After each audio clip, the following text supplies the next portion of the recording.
नमस्कार, मैं गौरव अग्रवाल। अग्रगति के इस एपिसोड समाज की बात समाज के साथ में आपका स्वागत है। आज हमारे साथ में है समाज की एक ऐसी हस्ती जो अग्रवाल समाज केंद्रीय समिति के पूर्व अध्यक्ष रह चुके हैं, अग्रसेन यूथ क्लब से जुड़े हुए हैं, साथ ही राम मंदिर हाथीपाला ट्रस्ट के ट्रस्टी भी रह चुके हैं, सियागंज महाजन पंचायत के प्रमुखों में से एक है। हम स्वागत करते हैं गोविंद सिंह जी का। नमस्कार गोविंद सिंह जी, कैसे हैं आप? धन्यवाद गौरव जी। पहले तो आपने मेरे को इस लायक समझा कि मेरा आपने इंटरव्यू लिया, और आगे मेरे परिवार को, पूरे परिवार को मैं मेरे परिवार की ओर से, मेरी ओर से शुभकामनाएं देता हूँ कि आगे भी आप इस तरह से समाज को जागृत करते रहे। बहुत बहुत धन्यवाद। तो पहला प्रश्न आपसे मेरा रहेगा कि अग्रवाल समाज केंद्रीय समिति के आप पूर्व अध्यक्ष रह चुके हैं, काफी समय से अग्रवाल समाज में अपनी भूमिका निभा रहे हैं। आपका अग्रवाल समाज में क्या योगदान रहा, ये बताइए पहले। जी जैसे गौरव जी, मैं आपको बताना चाहूंगा कि सन 2019 में मैंने चुनाव लड़ा अग्रवाल समाज केंद्रीय समिति का। चूंकि मेरे द्वारा अग्रसेन यूथ क्लब में कार्य किए गए थे, समाज ने, पूरे इंदौर के अग्रवाल समाज को आज आपके इस न्यूज के जरिए, इस टीवी चैनल के जरिए मैं धन्यवाद देना चाहूंगा कि उन्होंने मेरे को निर्विरोध अध्यक्ष बनाया, जो एक कीर्तिमान है। ना तो पूर्व के अंदर ना वर्तमान के अंदर किसी को भी निर्विरोध अध्यक्ष नहीं बनाया। मैंने अपनी अग्रवाल समाज केंद्रीय समिति में मेरे को अध्यक्ष बना गया, मैंने पूरी जवाबदारी से निर्वाह करा। चूंकि वर्तमान उस समय जब मैं अध्यक्ष बना, उस समय मैंने एक केंद्रीय समिति के अध्यक्ष के नाते अग्रसेन जयंती के ऊपर एक शोभा यात्रा निकाली। पर चूंकि पूरे शहर में, पूरे हिंदुस्तान में, पूरे वर्ल्ड के अंदर जब फरवरी मार्च में आए हम, तो कोरोना काल फैल गया। उस स्थिति को निपटने के लिए मैंने हमारी कार्य समिति को बुलाया कि अपने को इस कोरोना काल से कैसे समझा जाए, निपटा जाए।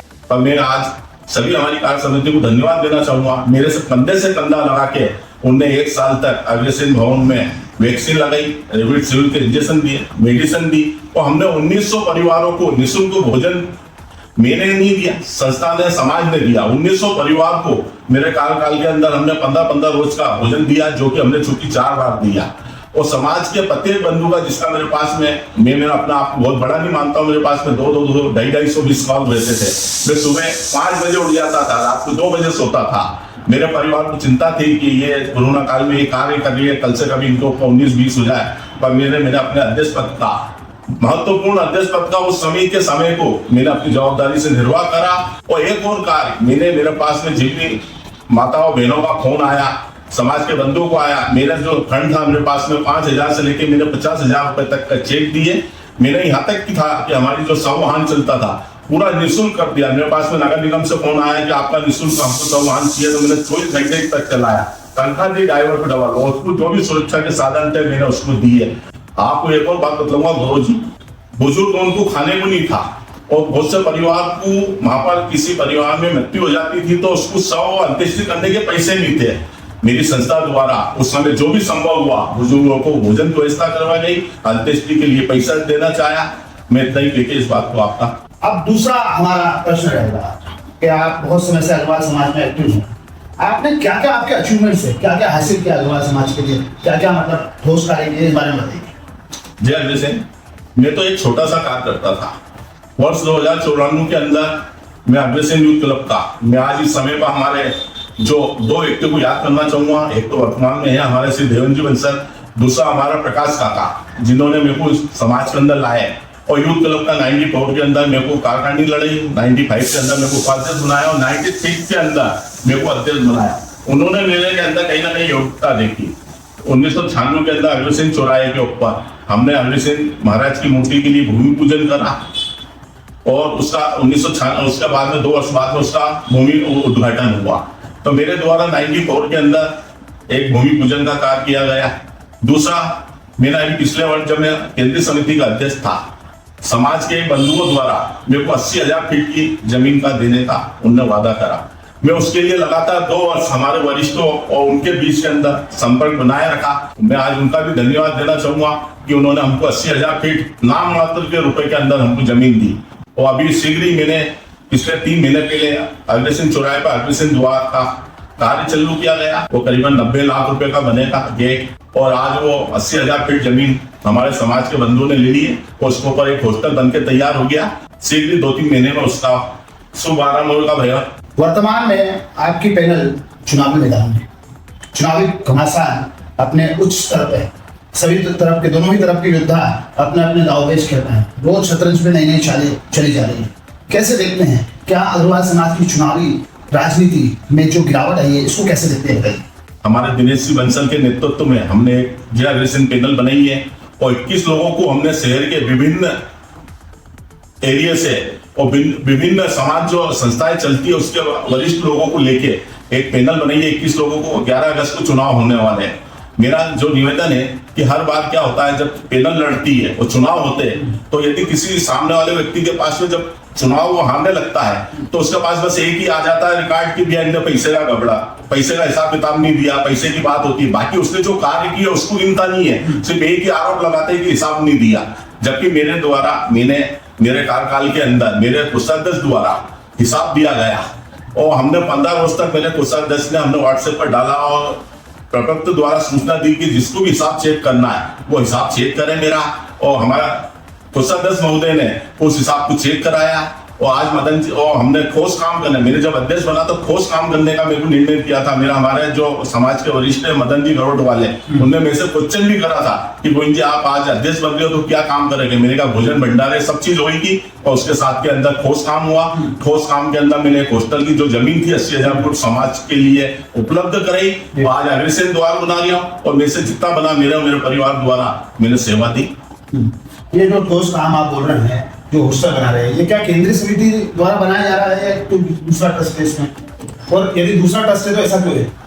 चूंकि जो ये हॉस्टल बन रहा है, चूंकि ये जमीन पहले ये ट्रस्ट के नाम से थी, तो उस ट्रस्ट के नाम से इतनी बड़ी जमीन थी, यदि हम उसको रजिस्ट्री करवाने जाते तो उसमें हमको करोड़ों का रजिस्ट्री कर लगते हैं। हमारे वरिष्ठ द्वारा ये तय किया गया कि इसके अंदर 15 जनों का एक ट्रस्ट का निर्माण किया जाए और 15 जनों से इसके अंदर जो भी रकम है वो ली जाए, और इस ट्रस्ट का करीबन 10 से 12 करोड़ के अंदर इसका हॉस्टल का निर्माण हो रहा है, और तथा इस 10 से 12 करोड़ का निर्माण हो रहा है। और ये जो वर्तमान के अंदर जो भी केंद्रीय समिति का अध्यक्ष और महामंत्री पदेन होगा उसके अंदर वो उस मीटिंग के अंदर या उसके अंदर साझेदारी रहेगी, और बाकी 15 जने इसको हॉस्टल को चलाएंगे। ठीक। वर्तमान अध्यक्ष राजेश बंसल जी का एक बहुत ही बड़ा अचीवमेंट सामने आया है। सोशल मीडिया के माध्यम से उन्होंने बताया कि 84 लाख की एफडी उनके द्वारा की गई। इस बारे में उन्होंने खूब वाहवाही ली और लूटना भी चाहिए, एक बड़ा अचीवमेंट है। आपका कार्यकाल भी आया, आपके पूर्व श्री अरविंद बागड़ी जी अध्यक्ष रह चुके थे। 47 लाख रुपए की एफडी अरविंद बागड़ी जी ने, मैंने उनका इंटरव्यू लिया था जिसमें मैं फोटो कॉपी जो कि कैमरे पे उन्होंने दिखाया की गई। आपका कार्यकाल में आपके कार्यकाल में कितने की एफडी हुई ये बताइए। गौरव जी, मैं आपको बतलाना चाहूंगा कि बागड़ी जी ने 48 लाख रुपए की जो एफडी बताई है, 47 लाख रुपए की, इसमें कुछ हिस्सा हमारे जो पूर्व अध्यक्ष पीडी अग्रवाल साहब थे उनके द्वारा भी जो एफडी कराई थी वो इसके अंदर इंक्लूड है। और दूसरा, उस समय चुनाव हुआ था बहुत घमासान, अरविंद जी बागड़ी और राजेश जी अग्रवाल जो सांसद प्रतिनिधि थे, तो उस चुनाव के अंदर जो भोजन था वो भोजन संस्था द्वारा नहीं दिया गया था, ना चुनाव अधिकारी द्वारा। वो दो जो पैनल थी या उन्होंने जो भी उस समय किसी से भी समाज सेवी से वो भोजन करवाया था, तो उस समय उस 7 से 8 लाख रुपए की उस भोजन की बचत हुई, क्योंकि चुनाव का ही खर्चा था। उसके अलावा उन्होंने कुछ चीजें समाज के जो वरिष्ठों से प्रायोजित करा ली थी, इसलिए उनके कार्यकाल में एफडी दिख रही है। और इसके अंदर अंश पुराने हमारे पीटी साहब का भी अंश है। मेरे कार्यकाल के अंदर जो मैंने एफडी कराई है 19-19.5 लाख रुपए की, उसके अंदर चुनाव के अंदर मेरे समाज बंधुओं के लिए जो करीबन सुबह चालू हुआ था 10 बजे से लेकर रात को 8 बजे तक भोजन चालू हुआ। मेरे कार्यकाल में 5400 लोग थे और मेरे को शायद जो जानकारी है कि 3400 लोगों ने वोटिंग करी थी। तो दिन भर वो भोजन चला, सुबह भी लंच भी हुआ, हाई टी भी हुई, डिनर भी हुआ। तो वो 3400 लोगों का जो भोजन था वो करीबन 7 से 8 हजार लोगों का पहुंच गया, क्योंकि हमने 2 टाइम भोजन करा। कुछ जरूरी नहीं सबने करा, कुछ लोगों ने अधिकतर करा 80 से 90%। तो मेरे को 1 पैसा उसके अंदर भी लगा चुनाव के अंदर। तो अरविंद जी बागड़ी और मेरे चुनाव के अंदर अंतर था 2 साल का। महंगाई बढ़ी, कुछ ना कुछ तो महंगाई बढ़ती है, किराने का सामान बढ़ता है, टेंट वाला बढ़ता है, पेड वर्कर बढ़ता है। तो इन सब वजह से कहीं ना कहीं खर्चे के अंदर कमी तो खर्चा बढ़ता है, इसलिए एफडी मेरे कार्यकाल में कम हुई। अब आप आज का क्वेश्चन है कि राजेश जी बंसल के कार्यकाल में इतनी बड़ी एफडी हुई, उसका एक मेन काम है कि 8,600 मेंबर है आज की तारीख में। मेरे समय 5400 मेंबर थे और 5400 मेंबर में अधिकतर 99% ने वार्षिक शुल्क भरा। आज मेरे को जो जानकारी है कि कम से कम नीमी करते हुए हमारे जो लाइफ मेंबर है 100 से 200 मेंबर बने हैं। उसके अलावा नए मेंबर बने करीबन 3000, तो 3000 का 30 लाख रुपए होता है। और जो आजीवन मेंबर बने उनके कम से कम 4 से 5 लाख रुपए। वार्षिक मेंबर तो है ही, उसमें बढ़ोतरी हुई है।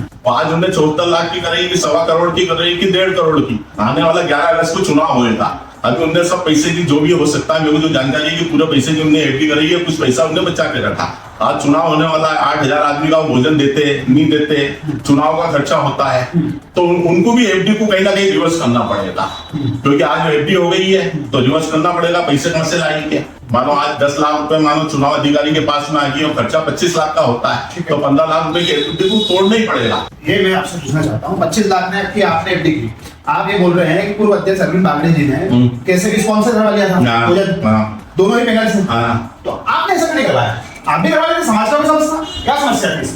क्योंकि मैं एक छोटा सा कार्यकर्ता हूँ, अरविंद जी बागड़े जी की बहुत पकड़ है, वो बड़े बड़े लोगों से संपर्क में है। मैं कार्यकर्ता से एक अध्यक्ष बना था, मेरी उस समय इतने लोगों से, बड़े लोगों से इतनी पकड़ नहीं थी कि मैं उनसे संपर्क करके कि बहुत भोजन भंडारा है उसके अंदर जो पैसे लग रही है वो दे। तो मेरे को चूंकि वो हिसाब के 6 लाख रुपए देने थे, उन्होंने क्या भोजन के 6 लाख रुपए देना सहयोग ले लेते ना बागड़े जी से, क्या समस्या थी?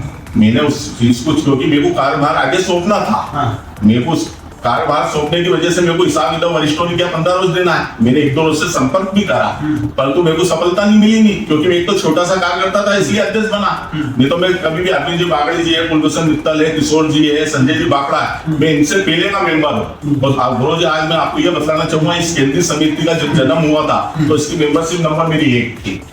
चूंकि अल्फामेटिक हुआ फिर उसके अंदर आजीवन बने तो उसमें मेरी मेंबरशिप चेंज हो गई। तो मेरे को तो समाज ने एक छोटे से कार्यकर्ता को अध्यक्ष बनाया। अच्छी बात है। आपने 25 लाख रुपए की एफडी करी और 47 लाख रुपए की एफडी पूर्व की थी, जिसमें पीडी अग्रवाल साहब की और अरविंद बागड़े जी की इंक्लूड होगी। मतलब 25 लाख प्लस 47 लाख, कितना पैसा अभी समाज के पास है इतनी एफडी? चूंकि गौरव जी ये है कि 25 लाख की एफडी तो जो थी मैंने करी थी, मेरे पास ही थी, मेरे कुछ सदस्य के पास में। चूंकि मेरे को भोजन के 6 लाख रुपए देना था तो मैंने 19 लाख रुपए की एफडी करा। आपने 19 की थी, मतलब पुरानी 47 प्लस 19 ये एफडी अभी एसएल गोयल साहब के पास उपलब्ध है। अब एफडी पे एक नया प्रश्न है। एक सोशल मीडिया पर आज ही के दिन एक लेटर बड़ा वायरल हुआ है। उस लेटर में सीधा सीधा आरोप श्री गोविंद सिंघल जी पूर्व अध्यक्ष, श्री पवन सिंघल जी पूर्व महामंत्री, श्री नवीन बागड़ी जी पूर्व कोषाध्यक्ष, और ये लेटर भेजा है अरविंद अग्रवाल वेल्युअर जी ने, जो कि सहमंत्री है अग्रवाल समाज के। इनका ऐसा कहना है और बहुत ही गंभीर आरोप आप पे लगा रहे हैं। आरोप ये लगा रहे हैं कि आपने 6 लाख रुपए निकाले, आपका अध्यक्षता का कार्यकाल समाप्त हो चुका था, नई कार्यकारिणी आ चुकी थी, तो किस हैसियत से आपने 6 लाख रुपए निकाले? पहले बात। और इस पहली बात, और इस बात पे ये बोल रहे हैं कि हम आप पे कानूनी कार्रवाई करेंगे क्योंकि ये जालसाजी और धोखाधड़ी का मुकदमा बन रहा है, तो कानूनी कार्रवाई करेंगे। ये लेटर आपको 28/7/2024 को प्राप्त हुआ होगा, जैसा इसमें डेट लिखी है। प्राप्त हुआ आपको? मेरे को व्हाट्सएप के जरिए प्राप्त हुआ। व्हाट्सएप के जरिए? व्हाट्सएप के जरिए मेरे को पर्सनल व्हाट्सएप उन्होंने भेजा है। मैं आपको गौरव जी बताना चाहूंगा कि जो इन्होंने सहमंत्री की पोस्ट पे थे, इन्होंने 2 साल में कार्यकारिणी में गया, इनकी कार्यकारिणी इन्हें ये चुनाव के समय ही क्यों पूछा? 2 साल पहले पूछ लेते हैं। और मैं आपको बताऊंगा, जो मेरे कोषाध्यक्ष ने महामंत्री ने कार्य किया, आने वाले समय में मैं ये कह सकता हूँ कोई भी कोषाध्यक्ष महामंत्री इस प्रकार का कार्य नहीं कर सकता, क्योंकि मैं 500 रुपए भी मेरे खर्चे होते थे बाकायदा वो वाउचर के ऊपर में से साइन करवाते थे, वो हम 10,000 से बड़ा अमाउंट को चेक के बिगड़ देते नहीं थे। आज वो चुनाव का स्टैंड बना रही है। मैं इन सहमंत्री जी से पूछना चाहूंगा कि जब मैं द्वारका से ट्रेन ले गया था और इनको मैंने यूनिटी ऑफ स्टैच्यू के टिकट लेने के लिए दिए थे, जब टिकट के लिए मैंने इनको एक अमाउंट का चेक दिया था, या ना हो सकता मेरे को इतनी मेमोरी में ध्यान नहीं, नगद दिए थे, और उसके बाद में मैंने 15 रोज बाद बोला कि अपने ट्रेन के अंदर टिकट कम हो रहे हैं तो अपने को टिकट कम लेना चाहिए, तो उस समय 100 या 200 टिकट मैंने उनको वापस करवाया। उस अमाउंट का मेरे को 6 महीने तक इनको बार बार कहने के बाद भी मेरे को दे नहीं। जब उनको लास्ट मोमेंट के अंदर मेरा आखिरी चेतावनी दी कि आप यदि पैसे नहीं दोगे तो मैं समाज के वरिष्ठों को बतलाऊंगा, तुरंत उनने ऑनलाइन पेमेंट डाला। और आपको गुरु जी आज एक और बात बतलाना चाहूंगा कि जब हम द्वारका जी ट्रेन लेके जाने वाले थे उसके पहले हम समाज के हमारे पूर्व अध्यक्ष 4-5 जने हम व्यवस्था के लिए वहां पर गए द्वारका जी। हमारा एक मेंबर जो वरिष्ठ पोस्ट पे था, चूंकि क्या गुजरात के अंदर शराबखोरी और नशाबंदी बंद थी, परंतु हम स्टेशन पे से उतरे तो एक व्यक्ति द्वारा हमारे अपने इसकी क्राइम ब्रांच के व्यक्ति ने उसको पकड़ा। मैंने उस व्यक्ति को छुड़ाने के लिए फोन करा और 15,000 रुपए रिश्वत के दिए मैंने। तो मेरा अध्यक्ष का पद, अध्यक्ष की गरिमा को बनाए रखने के लिए मैंने आज ये आपको खुला सा बतला दिया हूँ। अध्यक्ष पद की गरिमा को बनाने के लिए कि कल से कभी कुछ हो जाएगा कि अंदर हो जाएगा तो मेरे को छुड़ाना पड़ेगा, और बाकी सब साथी मेरे को छोड़ के बल्कि मैं रह गया, वो व्यक्ति रह गया। मैंने 15,000 रुपए क्राइम ब्रांच वाले को दिए, यहाँ पर टाइम से फोन लगवाया जब वो छूटा। तो जब मेरे पर इतना आरोप लगा गया, शहर मंत्री है जो लेटर हेड लाया कहां से? वर्तमान कार्यकारिणी में कोई पास ही नहीं हुआ हिसाब किताब का, किनसे पूछा जाए? वर्तमान अध्यक्ष से पूछो आप जो अभी है कि उससे पूछा जाए मेरे से हिसाब किताब की। पहले अपने गिरबान में झांक के देख लो, क्योंकि चुनाव आ गया, जनता इसका फैसला करे कि जो व्यक्ति योग्य नहीं है और हिसाब किताब आप में से 2 साल बाद पूछ लिया, तो पहले क्यों नहीं पूछा? इतनी कार्यकारिणी हुई उसमें क्यों नहीं पूछा? और जैसा कोई कार्यकारिणी ने नहीं पूछा, ना वर्तमान अध्यक्ष ने पूछा। मेरे महामंत्री कोषाध्यक्ष अध्यक्ष के ऊपर आरोप लगा दिए। आने वाले समय में कौन तो कोषाध्यक्ष बनेगा, कौन अध्यक्ष बनेगा, कौन महामंत्री बनेगा? क्यों नहीं जनता इनको स्वीकार करना? आने वाले 11 अगस्त को नहीं तो ये जो चुनाव होने वाले हैं, इनको भारी से भारी मतों से इनको हराना चाहिए इन लोगों को, जो मेरे से जवाब मांग लिए। और मैं आपको जवाब दूंगा, हर चीज का हिसाब दूंगा, एक पैसे का हिसाब दूंगा। और मैं इनको आने वाले समय में 1-2 रोज के अंदर 1 करोड़ रुपए की मानहानि का दावा लगाने वाला, जो कि वरिष्ठों ने मेरे को जमीन के लिए इतना बड़ा अमाउंट दिया, उन्होंने मेरे पर शंका नहीं करी। वही 5 लाख रुपए के लिए मेरे को शंका कर रही है। मेरा एक प्रतिष्ठित परिवार है समाज के अंदर, और मैं करोड़ों का बिजनेस करता हूँ। मैं 5 लाख रुपए के लिए काम करता हूँ। मैं राम मंदिर चला रहा हूँ, मैं हाथीपाला राम मंदिर चला रहा हूँ, यूथ क्लब को चला रहा हूँ। तो 5 लाख रुपए मेरे लिए क्या? ये मेरे को आरोप लगा दिए चुनाव के लिए। जनता इसका फैसला करे और आने वाले 11 अगस्त में तो कहते हो विरोध कि इसको चुनाव में हराया जाए। ये इस पद के लिए उम्मीदवार ही नहीं है, जो है ये चुनाव लड़ रहा है, जिस भी पद के लिए लड़ रहा है, ये योग्य नहीं है, जो मेरे ऊपर आरोप लगा रहा है। और मैं सब चीज का हिसाब दूंगा, जनता मांगेगी दूंगा, ये मांगेगा तो नहीं दूंगा, जनता मांगेगी तो पूरा हिसाब दूंगा। और चूंकि एक पैसे का हिसाब ऑडिट रिपोर्ट एसएन गोयल के पास में एफडी जमा है, उनके पास में पूरा हिसाब है। एक बात और आ रही है कि भैया वर्तमान के अंदर आपने कार्यभार सौंप दिया था, फिर आपने एफडी को क्यों खुलवाया? ना तो मैंने एफडी को एसएन गोयल साहब को दी, तो वर्तमान अध्यक्ष राजेश जी बंसल ने किया। मैं कुकी जी के भी पास गया, हमारे पूर्व अध्यक्ष कुलभूषण जी भुत्तल की ऐसा ये है 1 मीटर 6 लाख रुपए का हम पेमेंट नहीं कर पाए। उनने भी मेरे से मौके बोला कि आप एफडी को रिवर्स करो, इसको तोड़ो। उनको चेक से पैसा दिया मैंने 6 लाख रुपए भोजन का।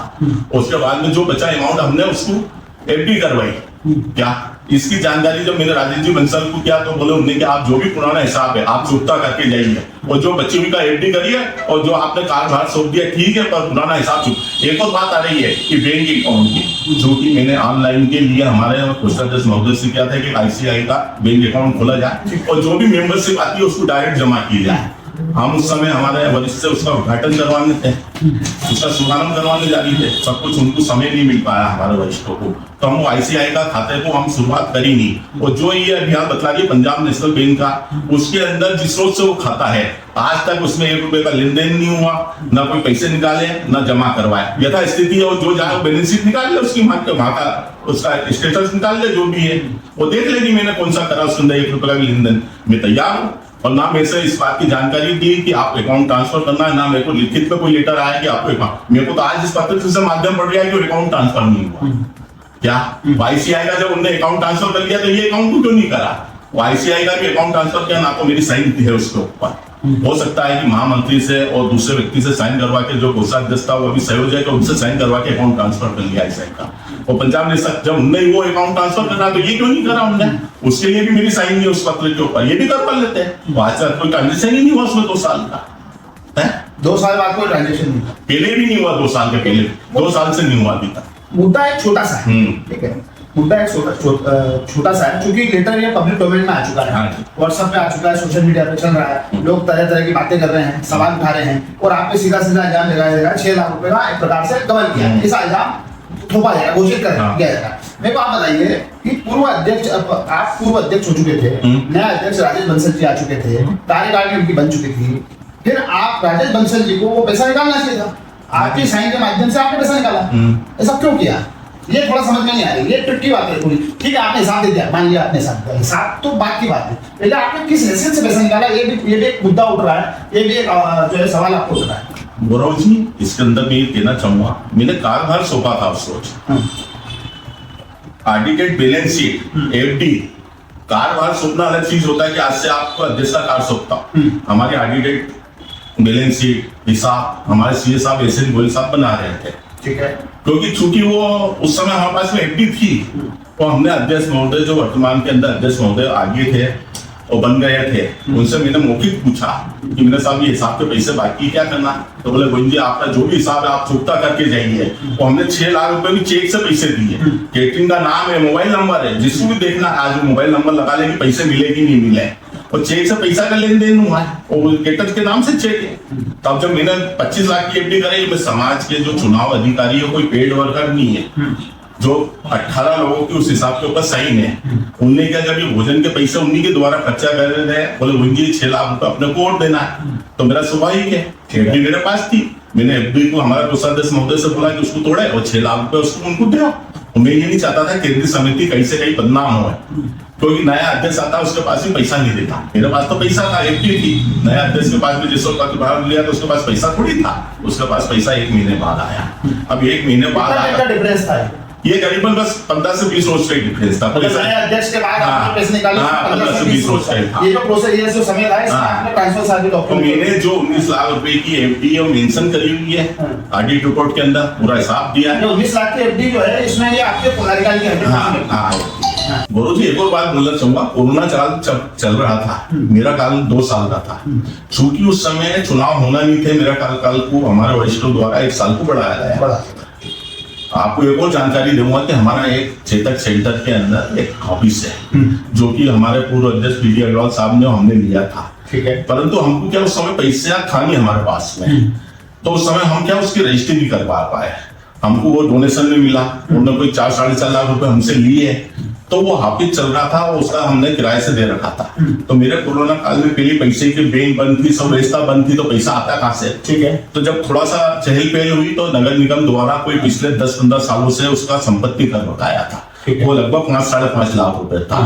मेरे पास में पैसा था नहीं कोरोना की वजह से। मैंने उस समय हमारे वरिष्ठों से सलाह करके वरिष्ठ ने आदेश दिया एस एन गोयल साहब को कि आप एफडी है 9 या 10 लाख रुपए की, उसको तोड़िए और आप संपत्ति कर तुरंत भरिए। मैंने उस अमाउंट में से संपत्ति कर भरा, आंचल नगर का जो वर्तमान में 1-2 साल का संपत्ति कर था वो भी भरा, उसका बचा हुआ रकम मेरे अकाउंट के अंदर है, जो आज आप यदि उसके अंदर अकाउंट का स्टेटस देखोगे तो उसके अंदर दिखेगी बराबर। ठीक है। तो कल से आज ये एफडी तोड़ी, कल से उसको एफडी का आएगा कि आपने क्यों इसे तोड़ी, तो मैं उसका जवाब भी आज ही पहले जवाब दे देता हूँ ना। नहीं, आरोप तो आज क्लियर होना चाहिए ना, चुनाव वाली है। मेरा बहुत रोष है, जिस व्यक्ति ने मेरे को सह मंत्री ने जो पत्र भेजा है, मेरा पूरा परिवार हिल गया है, क्योंकि मेरे ऊपर 1 रुपए का आक्षेप नहीं है। और जो व्यक्ति खुद है, जो यूनिटिया के स्टेशन के अंदर 6 महीने बाद पैसा दे दिया, वो क्या सावधान है? जनता इसको बिल्कुल निर्णय करे, इसको चुनाव में हराना है कि जिताना है। तो आने वाले समय में केंद्रीय समिति के पद के लायक नहीं है, मैं कह रहा हूं किसी पद के लायक नहीं व्यक्ति, इसको तुरंत हटाना चाहिए और तुरंत इसके ऊपर कार्रवाई करना चाहिए। और मैंने आपको पूर्व में ही बोला, मैं शीघ्र ही 1-2 रोज के अंदर में 1 करोड़ रुपए का मानहानि का दावा करी, और मेरे को जालसाजी के अंदर मेरे को धोस दे दिए कि थाने के अंदर एफआईआर दर्ज कर दी क्या, मेरा बहुत बड़ा क्या फांसी वो कर दी क्या, किसी का मर्डर कर दिया क्या, जो मेरे को फांसी लगेगी, वो क्या मेरे ऊपर कार्रवाई करेगा? मैं इनके ऊपर कार्रवाई करने वाला हूं, 1 करोड़ रुपए का मानहानि का दावा। और जनता, मैं तो कह रहा हूं जनता पूछेगी, सब चीज का जवाब दूंगा। और मैं कह रहा हूं इसको फैसला करे 11 अगस्त को, जिताना है कि हराना है। जो व्यक्ति झूठा इल्जाम लगा दिया है, जिसको जानकारी नहीं है कि एफडी आपने एस एन गोयल को जमा कर दी थी, जबकि मैंने करी नहीं जमा एस एन गोयल को, और मेरा कोषाध्यक्ष को धन्यवाद देना चाहूंगा, हमारे महामंत्री पवन जी को धन्यवाद देना चाहूंगा। ये सेक्रेटरी हो गया, मेरे को लेटर भेज दिया, महामंत्री अध्यक्ष है तो उनको लेटर भेजता था ना, वही लेटर हेड लाया कहां से निकाल के लाया ये लेटर हेड को? इनको अधिकार क्या था सह मंत्री को लेटर हेड, चाहे जो केंद्रीय समिति का लेटर हेड सह मंत्री वापस लेता। मैं आज इस बात पर धन्यवाद देना चाहूंगा हमारे महामंत्री पवन जी सिंघल को, नवीन जी बागड़ी को, ये आज तक ऐसा हिसाब उन्होंने नहीं रखा है। मेरे पास के अंदर अग्रसेन जयंती के ऊपर रस्सी पकड़ाई के 70,000 रुपए का बिल आया क्या? तो मैंने क्या राजवाड़ा से लेके गांधी हाट तक रस्सी पकड़ने का 70,000 का बिल है आपके कार्यकाल? हाँ, मेरे कितने लोगों ने इसको वो करा? तो बोले 35 जने थे, तो मैंने 35 जने के यदि 500 से भी गिने तो 17,500 रुपए। और वो व्यक्ति ने सुबह आकर हमारा लंच भी खाया, आईटी भी खाई और भोजन भी करा, उसके बाद में 70,000 था, उसके ऊपर किसी की भी साइन नहीं है। मैंने हमारे कोषाध्यक्ष महोदय इतना सतर्क आदमी था, उनने इसकी जांच पड़ताल की कि ये 70,000 का बिल क्या है। उस बिल को हमने 14,000 में सेटलमेंट करके उसको करा। तो मेरे ऐसे कुशाध्यक्ष को धन्यवाद देना चाहूंगा और आने वाले समय में ऐसे नवीन जी बागली को मैं अध्यक्ष के रूप में देखना चाहूंगा। तो कौन थे, किसने दिया 70,000?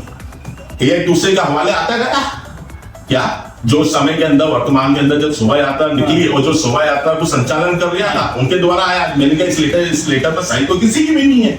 फलाने ने करा, सब एक दूसरे पर ढोलते थे। तो हमने एक नहीं कम से कम 10 बार इस तरीके ऑडिट करा और जांच करने के बाद ही पेमेंट करा। आपको एक और बात बताना चाहूंगा कि जिस वक्त मैंने कार्यभार लिया था तो हमारे एक वरिष्ठ ने किया 9,000 रुपए का फोटो का बिल उनने कोषाध्यक्ष ने अपने आप में से बिगड़ पूछे पेमेंट कर दिया था 9,000। मैंने उनको उस वक्त सलाह दी कि आज के बाद में आप मेरे से बिगड़ पूछेगा कोई भी पेमेंट नहीं करेंगे जब तक मेरी उस वाउचर को साइन नहीं हुई कि आप पेमेंट। मैंने आपको पहले भी बोला कि ना तो मेरे पैसे को हाथ लगाया ना कुछ करा। हमारे कोषाध्यक्ष महोदय ने सब चीज को पैसे को हाथ लगाया और उनको मैं आज धन्यवाद दूंगा। फिर बार कहने का मतलब है उनने 12 बजे से लेकर 2 बजे तक उनका कंप्यूटर चलता था, उसी के दौरान वो पैसे देते थे और बिगड़ वाउचर के किसी को भी पैसे नहीं देते। ठीक है, तो ये सब चीजें ऐसी है। चुनाव वाले आरोप प्रत्यारोप लगा दिया, कौन का अध्यक्ष बनेगा कौन कोषाध्यक्ष बनेगा, समाज के अंदर सब जने बन जाएंगे ऐसे अच्छे व्यक्ति। मैं नहीं कहता सब खराब है, कुछ अच्छे भी है कुछ खराब भी है। खराब व्यक्ति को साथ में हमको क्यों जोड़ना आपने? और वही 5 लाख रुपए के लिए मैं बार बहुत विरोध कर रहा हूँ इस चीज का। मैं पिछले 1 रोज से सोया नहीं हूँ। मेरा पूरा परिवार विचलित है। यदि पूरे परिवार में विचलित होने में यदि कुछ भी होता है तो उसकी जवाबदारी सहमंत्री को जाएगी। क्या सुन रहे हैं ना सहमंत्री जी?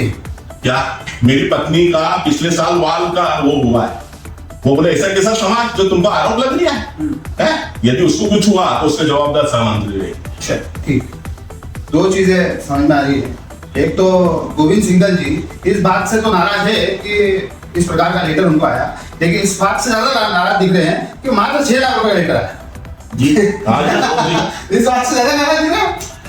दूसरी बात यह है कि जो कोषाध्यक्ष महोदय नवीन बागड़ी जी, उनका काफी बार धन्यवाद भी कर रहे हैं। ठीक है, तो अब वर्तमान चुनाव पे आ जाते हैं। आरोप प्रत्यारोप तो खत्म हो चुके हैं, बहुत कुछ बोल दिया। वर्तमान चुनाव में आपके मैदान में है ना जी। ठीक है, जैसे आपने नवीन बागड़ी जी का नाम लिया, ऐसे ही अभी मुद्दा चला सोशल मीडिया पर और बहुत से लोगों की मांग होती कि भाई नए लोगों को मौका दो, युवा लोगों को मौका दो। नए लोगों को मौका नहीं दो तो वो कैसे आगे बढ़ेंगे? वही चेहरे रिपीट हो रहे हैं बार बार। तो आपके पैनल में क्या किया आपने इस बारे में? देखो, मेरी जय अग्रसेन पैनल है। हमारे जो वर्तमान के अंदर जो उम्मीदवार है दिनेश जी बंसल अध्यक्ष, ठीक है, वो हमारे नवीन जी बागड़ी महामंत्री है। तो मैंने इस समाज को बहुत निकट और बारीकी से देखा। क्यों देखा? कि मैं कार करता था, मैं एयर कंडीशन में नहीं बैठता था। मैं जब अध्यक्ष था तो लोग कहते थे कि आप 2 व्हीलर पे घूम रही हो, कार में क्यों घूम रही हो, कार में क्यों नहीं घूम रही हो? मेरे क्या मेरी हैसियत है, आज मैं अध्यक्ष हूँ, 2 साल बाद इससे उतर जाऊंगा तो मेरे को मेरे 2 व्हीलर पर स्कूटर पे ही घूमना पड़ेगा, कार में नहीं घूम सकता। मैं कार को अफोर्ड करता हूँ ठीक है परिवार के अंदर, पर सामाजिक लेवल पर मेरे को आना जाना था, मैं 2 व्हीलर पे वापरता था। ठीक है, तो मैं उस प्रकार का एक कार्यकर्ता अध्यक्ष बना। तो आज मैं दिनेश जी बंसल और नवीन जी बागड़ी जो महामंत्री बनने जा रहे हैं, दिनेश जी बंसल पूर्व के अंदर उपाध्यक्ष रह चुके हैं, संयोजक रह चुके हैं, 3 से 4 बार कार्यकारिणी रह चुके हैं, अग्रसेन यूथ क्लब पर वो अध्यक्ष पद पर लड़ चुके हैं। ठीक है, और सबसे बड़ी बात है कि परम गुरु नागर जी के भक्त है। आज एक भक्त है जो इतने बड़े गुरु के शिष्य है। ठीक है, आज वो अध्यक्ष बनने जा रहे हैं। मेरे निगाह के अंदर 6 है उम्मीदवार, सभी बढ़िया है, सभी लोग। आपके निगाह तो बढ़िया नहीं है। मुद्दा ये है कि नए लोगों को कितना मौका दिया आपने? मुद्दा ये है कि नए लोगों को मौका देना चाहिए। जैसे आपने बताया दिनेश बंसल जी 6 बार 5 बार उसमें रह चुके हैं, नवीन बागड़ी जी भी काफी बार रह चुके हैं। तो भाई ये रिपीट लोग हो रहे हैं देखा जाए तो। नए युवाओं को, नए लोगों को कब मौका देंगे आप? गौरव जी, जो हमारी पैनल बनी है, मेरे को जहाँ तक जानकारी है 40 से 50% हमने लोगों को नए को लिया है। मैं आपसे आज इस बात का और बोलूंगा कि जब परिवार के अंदर बच्चे हो जाते हैं, पोते हो जाते हैं, तो बुजुर्ग दोनों रहते हैं। तो कोई भी शादी ब्याह होती है या कोई खुशी गम का जब समय आता है तो बुजुर्गों से पूछते हैं कि भैया इस काम को कैसे निपटाया जाए। यदि हम 100% यदि नए लोगों को ले लेंगे तो पुराने व्यक्तियों का अनुभव चाहिए हमको संस्था समाज को चलाने के लिए। इसलिए 30 से 40% हमने नए को लिए है, 60% हमने पुराने को अनुभव के आधार के ऊपर रखा है। और हमारे जो नए लोग आ रहे हैं, मैं आपको तो नरेंद्र जी 420 हमने किसी प्रकार का आज तक कोई चुनाव ही नहीं लड़ा, उनको हमने लिया। तो वही बात आ गई। दूसरा प्रश्न आपने पूछा दूसरा प्रश्न ये है कि परिवारवाद। हाँ। परिवारवाद, आपके जो अध्यक्ष पद के उम्मीदवार है वो भी परिवारवाद का, मैंने एक प्रश्न राजेश बंसल जी का इंटरव्यू किया था, उनसे भी पूछा था, वो भी एक परिवार विशेष से है, भले वो सगे भाई ना हो, हाँ। एक परिवार विशेष से। आपने नरेश जी का नाम लिया, हाँ। वो भी 400 वर्ष परिवार वाले हैं, तो भाई यही चलता रहेगा। नहीं गौरव जी, ऐसी बात है कि कुछ अनुभवी व्यक्ति चाहिए ना। आज नारायण जी नए हैं तो नारायण जी जो 420 परिवार है उनके सेवा भाव का काम है। यदि अपन सब तरह के एक तरह के लोग ले लेंगे तो समाज संस्था नहीं चलेगी। वो सेवा के काम करते हैं, हम उसको सेवा में जोड़ लेंगे। आज हमारा पूरा इंदौर के अंदर अग्रवाल समाज का परिवार है, सब एक दूसरे के रिश्तेदार है और सभी परिवार है ना पूरा। भाई आज हम क्यों नहीं मानते? आज जब मैंने कोरोना काल में सेवा करी तो परिवार के हिसाब से सेवा करी ना। मेरे को थोड़ी मालूम है ये है कौन, पर मैंने देखा नहीं आ गया अग्रवाल समाज के लोग है, अपना परिवार है।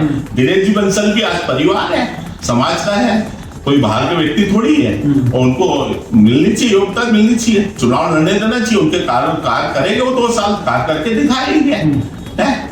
और भाईवाद भतीजावाद क्या होता है? आज अग्रवाल समाज में मेरे को तो जो जानकारी होती है कि एक दूसरे की रिश्तेदारी निकल जाती है। आप अपन कोई शादी ब्याह करने जाएंगे ना तो आप देखने लगोगे कि लड़की देखेगी कि लड़का देखेगी, उस समय कहते भैया मेरी ये रिश्तेदारी, ये रिश्तेदारी, तो एक दूसरे की सब निकल जाती है रिश्तेदारी। परिवारवाद कहाँ है इसके अंदर? योग्य व्यक्ति का चुनाव हो गया। आज मोदी जी भी है तो मोदी जी भी रिपीट हुए, चुनाव लड़ रही है वो भी। जब उनको लगेगा कि रिटायर्ड हुआ तो रिटायर्ड हो जाएगी। नहीं, मोदी जी रिपीट हुए लेकिन उनका परिवार का कोई भी सदस्य एक्टिव राजनीति में नहीं। देखो राजनीतिक अलग चीज है, समाज के अंदर पूरा जो इंदौर का समाज है वो परिवार ही है। भले वो कोई भी रिश्तेदारी लग सकती है, मतलब भाई जुड़े हुए हैं तो परिवार ही खिलाएगा ना। तो अपन किसी परिवार को साथ में चुनाव लड़ने के लिए कर सकते हैं, उसमें कोई दिक्कत नहीं, कोई अपवाद थोड़ी है इसके अंदर। हाँ मैं हूँ, मैंने कसम खा रखी है ना तो मैं राजनीतिक, धार्मिक और ना सामाजिक किसी प्रकार का चुनाव नहीं लड़ूंगा। मैं करूंगा सेवा कर लूंगा बिगड़ पद के भी। क्या प्राथमिकता है आपकी पैनल की? मतलब यदि आप चुनाव जीतते आपके पैनल तो इमीडिएट इफेक्ट क्या देखने को मिलेगा समाज में? गौरव जी, आपने मेरा कार्यकाल को देखा नहीं। मेरे कार्यकाल में मैंने 3 साल कोरोना में करा, एक हॉस्टल की उपलब्धि करवाई और समाज के अंदर मैंने जब अध्यक्ष बना तो ठोस काम करने की मैंने आपका कार्यकाल मैंने देखा, बहुत अच्छे से मैंने आपका कार्यकाल देखा है, क्योंकि उस समय कोरोना काल था। उस समय इतना समय था कि आपका ही कार्यकाल दिख रहा था। और इंदौर में अग्रवाल समाज का जो काम हुआ किसी समाज का नहीं हुआ, इसमें कोई मुझे कहने में हेजिटेशन नहीं हो रहा है। लेकिन मेरा मानना है, अभी राजेश बंसल जी का कार्यकाल भी आपने देखा, ठीक है, राजेश बंसल जी बड़ा ही अचीवमेंट बताते हैं 84 लाख की एफडी का, लेकिन बहुत ठोस काम। अग्रवाल समाज के एक आम अग्रबंधु से बंधु की अपनी अग्रवाल समाज केंद्रीय समिति से बहुत सी उम्मीद जाग चुकी है। जब इसका निर्माण हुआ था तो जुलूस के रूप में हुआ था जी, जुलूस के रूप में, लेकिन आज की तारीख में अग्रबंधुओं की उम्मीदें हैं। देखिए मेरा तो एक उद्देश्य है कांक्रीट काम करने का। मैं अभी समाज के जो बंधुओं को क्या होता है, कोई उठाने के लिए या कोई 11वां 12वें के लिए या छोटा मोटा जन्मदिन के लिए या उसके लिए कोई क्या समाज का एक भवन नहीं है। भाई अपन समझते हैं कि आज अग्रसेन भवन है तो वो काफी दूर है, सिटी के अंदर एक भवन होना चाहिए। मैं हमारे दिनेश जी बंसल जी के कार्यकाल में मैं प्रतिज्ञा तो नहीं लेता हूँ, परंतु वचन जरूर दूंगा कि हमें कोई ना कोई सिटी के अंदर मैंने देख रखी है। हमारे पार्षद महोदय से मैंने जगह के लिए चयन करने के लिए बोला है। नगर निगम भी संपर्क में, आईडीए भी संपर्क में, हमारे वर्तमान विधायक भी संपर्क में है, सांसद भी संपर्क में। शीघ्र ही हमको कहीं ना कहीं 2-3 महीने 6 महीने के अंदर वो जगह मिलेगी। तो हमारे वरिष्ठों द्वारा हमको आश्वासन दिया गया है यदि जमीन आपको मिल जाती है तो भवन का जितना भी पैसा लगेगा हम उसको देने को तैयार है। हम और तो कुछ ना कुछ, मैं इतना तो नहीं बोलूंगा कि 10 ठोस काम करूंगा, पर एक ये ठोस काम हमारे दिनेश जी बंसल के कार्यकाल में मैं करवा के रहूंगा और मैं इस जीत पर अड़ा हुआ हूँ। क्योंकि मैंने मेरे कार्यकाल में हॉस्टल बनवाया तो दिनेश जी बंसल जी के कार्यकाल में एक भवन जरूर बनाऊंगा। वो भले 5000 फुट का हो कि 20000 फुट का हो या 10000 फुट के हो, ये काम प्राथमिकता रहे। उसके अलावा देखिए समाज है, समाज के अंदर अभी क्या हमारे जो टीकम जी है एक भव्य अस्पताल का निर्माण करने जा रहे हैं। उनने करीबन बहुत महंगी जमीन ली है उनके अनुसार और करीबन 70 करोड़ का एक अस्पताल समाज को देने जा रहे हैं। अच्छा, तो एक बड़ी उपलब्धि रहेगी समाज की। क्योंकि क्या होता है, कोई सी बहुत सी चीजें होता है, शैक्षणिक, मेडिकल, हॉस्टल, ये क्या है समाज के जो कुछ लोग होने हैं वही कर पाते हैं। यदि ज्यादा लोग को जोड़े हैं तो व्यवस्था बिगड़ती है। जो फलाना व्यक्ति मैं कहूंगा कि मेरे को ये करना है, उसको वो करना है। तो आज वो 70 करोड़ का हॉस्पिटल बनाने जा रहे हैं, साल 6 में 1 साल के अंदर समाज को सौंपेंगे इस हॉस्पिटल को। ठीक है, तो इस समाज में कहीं ना कहीं ठोस काम हो रही है ना, भाई पैसा भी आ रही है। पहले कहाँ था, आज से 20 साल पहले कोई काम ही नहीं होता था। आज हॉस्टल बना, अग्रसेन द्वार बन रही है, अग्रसेन भवन बना, इसने नगर के अंदर अग्रसेन भवन हो, ये सब ठोस काम की गिनती में हो रही है। हमारे विनोद जी क्यों नहीं हो, तो उनका तो काम ही ठोस काम करने का। आज उन्होंने अन्नपूर्णा मंदिर बनाया, सरासर बालाजी में भवन बनाया कि वो समाज के लोगों को, जो दूसरे समाज को 17 लाख रुपए में 2 रोज का देंगे, उन्होंने बोला कि समाज का कोई व्यक्ति होगा तो मैं 11 से 12 लाख रुपए में दे दूंगा 2 रोज के लिए। तो आज इतना बड़ा भवन बनाया उन्होंने, महाकाल के अंदर क्षेत्र बनाया है। अब उनका उद्देश्य, मेरी बातचीत हुई थी उनसे व्यक्तिगत कि भैया आप अपने को इंदौर में ही काम करना है। आज वो अयोध्या में बनाने जा रही है भवन। इंदौर का अग्रवाल समाज का व्यक्ति यदि अयोध्या जाएगा तो उसको ठहरने की सुविधा मिलेगी, वो भी एक ठोस काम हो रहा है। उसके अलावा उन्होंने मेरे से बोला कि आप बताए गोविंद जगह लीजिए, भवन में बनाऊंगा। तो ये ठोस काम हो गए, शुरुआत हो चुकी है ठोस। अच्छा, ठोस काम होना चाहिए, उसके साथ में भोजन भंडार है, जयंती अपना पर्व है, दिवाली अग्रसेन की वो भी बननी होना चाहिए, मनोरंजन भी होना चाहिए, घूमना फिरना भी होना चाहिए, सब कुछ साथ में ऐसे काम भी होना चाहिए जो आम अग्रबंधु के जीवन में पॉजिटिव प्रभाव डाले। मेरा उद्देश्य है, क्योंकि हम अग्रमित्र, हमारा पहला उद्देश्य ये है कि हम आम अग्रबंधु के मित्र हैं, लेकिन नेताओं शत्रु है। मतलब शत्रु इस हिसाब से है कि हम आम अग्रबंधु की हमेशा आवाज उठाएंगे, चाहे कुछ हो जाए। अच्छा, अब अगला प्रश्न मैं आपसे, और अंतिम प्रश्न मेरा, अग्रवाल समाज केंद्रीय समिति के आने वाले चुनाव में आप क्या संदेश देना चाहेंगे? सभी की जो 8,600 मेंबर है, वो हमारी जो दूसरी की जो हमारे अग्रवाल बंधु है, मेरा उनसे सभी एक ही निवेदन है कि आप योग्य व्यक्ति को चुनो। मेरे कहने से आप दिनेश बंसल जी को मत दो वोट, आप दिनेश बंसल जी की योग्यता को देखो, उनमें क्या योग्यता है। महामंत्री को देखो, कोषाध्यक्ष को देखो, जो मेरी 21 लोगों की टीम है।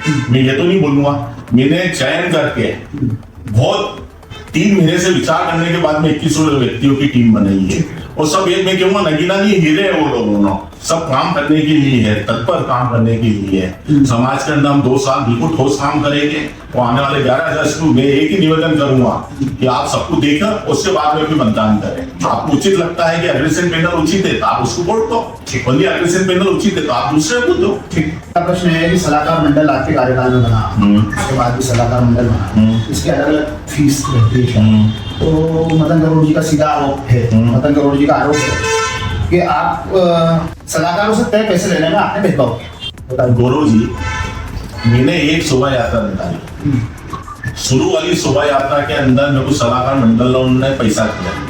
मैं आज आपको खुलासा बताऊंगा कि मदन जी गरोड़ वालों ने 2 साल के लिए 2 लाख रुपए का वचन दिया था। उनने 1 लाख रुपए मेरे को शुरू वाली शोभा यात्रा में दिए, उनका मैं आज धन्यवाद और साधुवाद करना चाहूंगा। बहुत से लोगों ने सब करीबन बहुत से किस्तों में पैसे दिए, किसी ने क्या जैसे कि 50-50 हजार रुपए की आप किस्त ले लो, किसी ने 33 हजार की किस्त दी। परंतु जो शोभा यात्रा निकली उसके बाद में जो मार्च के अंदर एकदम कोरोना काल आ गया, तो कोरोना काल के अंदर भेदभाव नहीं हुआ, पैसा आ नहीं पाया। हो सकता है कि मैंने किसी से 33 हजार की 2 किस्त ले ली, 40 हजार नहीं ले पाए। उसके बाद मेरा कार्यकाल अंत होते हुए कोरोना काल चला। तो जब घर के अंदर वैसा ही जब नहीं चल पाई, गड़बड़ आ गई, तो उससे मैं पैसे मांग के शर्मिंदा क्यों हूँ? अंत में हमारी इस मुहिम, अग्रमित्र की इस मुहिम के बारे में आप क्या कहना चाहेंगे? अग्रमित्र की जो मुहिम चली है उसका नजारा तो मैं क्या बोलूंगा, कल आचल नगर के अंदर उस चीज का नजारा था, जनता ने देखा। मैं मेरे मुख से क्या बोलना चाहूंगा, मैं आपको बधाई देना चाहूंगा कि अग्रमित्र के जो गौरव जी है, जिनने जनता को जगाया, उसका जब कल आचल नगर के अंदर प्रभाव देखा है। धन्यवाद। तो ये थे हमारे साथ गोविंद सिंघल जी, गोविंद मामा के नाम से अग्रवाल समाज में प्रख्यात है, और उन्होंने बहुत ही ईमानदारी और बेबाकी से अपनी बात रखी। खुद पे लगाए गए आरोपों के बारे में भी स्पष्टता से बात बताई गई। धन्यवाद। अग्रमित्र देखते रहे।